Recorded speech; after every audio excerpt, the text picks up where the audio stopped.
everybody! Before I get into this week's Ask Kristen about boys and dolls, I want to acknowledge the obvious that yes, I know that some boys play with dolls. Also, yes, I do realize that action figures like G.I. Joes are also technically dolls. Consider this video disclaimered.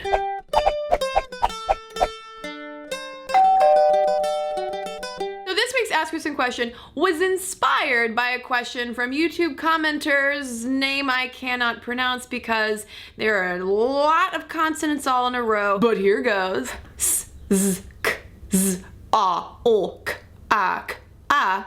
Wants to know, could you talk about dolls? I've been wondering in general about their appeal and whether they do more harm or good. This question about the more gendered appeal of dolls to little girls got me thinking about the flip side of that coin of, well, why is it still considered strange for boys to play with dolls, whereas a lot of typically boy toys are far more accessible for girls to play with without any kind of parental concern or social panicking over what does that mean? In addition to that, if you talk to boys themselves about dolls, a lot of them are gonna say, I don't want to play with them. When it comes to many boys' aversions to dolls, we might think that the answer is marketing. What they're being told are boy appropriate toys. Shoot 'em up, blow 'em up, build 'em up, tear 'em down kind of toys that little boys were born to play with. There is nurture at work here, but at the same time, nature seems to be playing a really strong role as well. Scientists have devoted a lot of time and research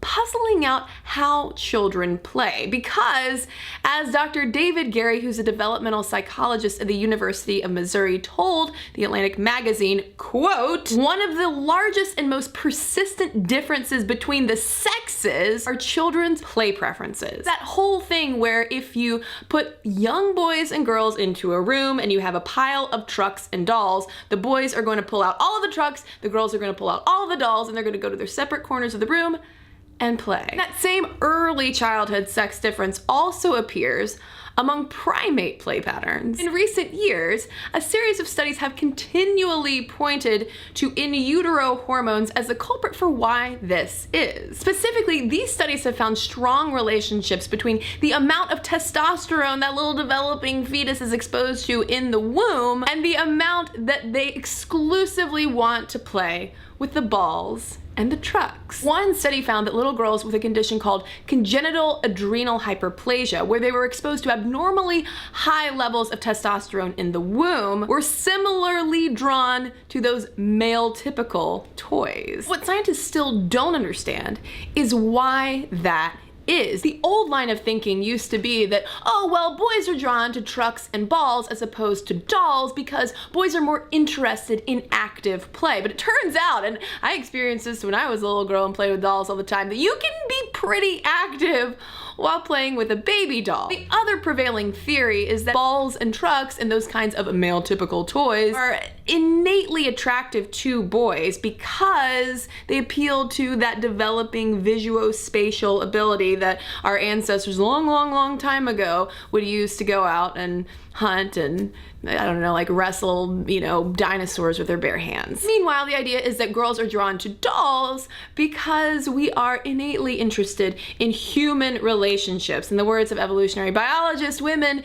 tend and befriend. While I do buy the science that there are some basic sex differences at work as opposed to it all being gender and culture and messaging, there is still plenty of nurture at work, especially when we look at how, as studies have pointed out, boys are more highly influenced by what they see in toy advertising. If they see a product being advertised with only girls playing with it, they are far likelier to say nope. And I have a feeling that that isn't just evil toy companies who are really just marketing and capitalizing on all of these sex differences, but also too, how masculinity constructs in a lot of ways can be far more rigid and riskier for boys to violate than for girls to violate those feminine standards. While I do support toy companies that have taken their gender-specific marketing and production down a notch, we as adults and parents also have a responsibility to pay attention to